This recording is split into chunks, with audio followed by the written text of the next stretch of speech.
Hey guys, today I'll be making Haleem using the Shan Shahi Haleem mix. So let's get started. So of course I will be using the Shan Shahi Haleem mix, which includes the spices and grains.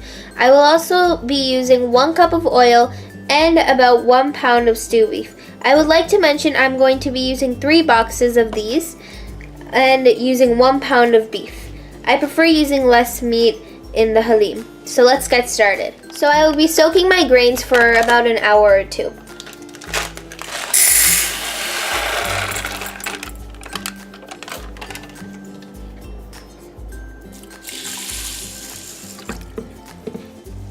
So first I'm going to add my oil into my pot.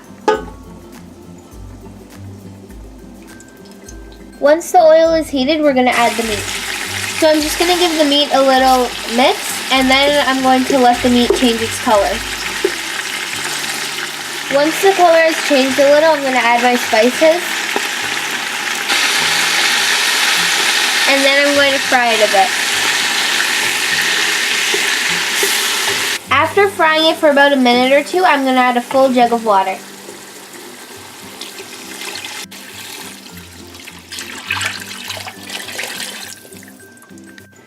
So now I'm going to let this come to a boil. Once it comes to a boil, I'm going to set my stove on medium and I'm going to let the meat cook. Once the meat is cooked, we are going to add our grains.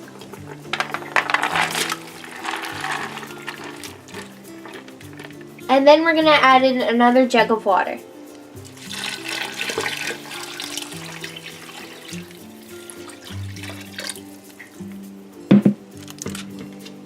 And now we're going to let it cook until the grains become soft.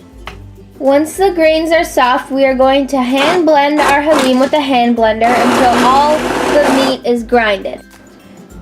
I prefer to keep my grains as a whole, so I'm going to stop grinding. If you would like to make it a paste, then you can continue to grind.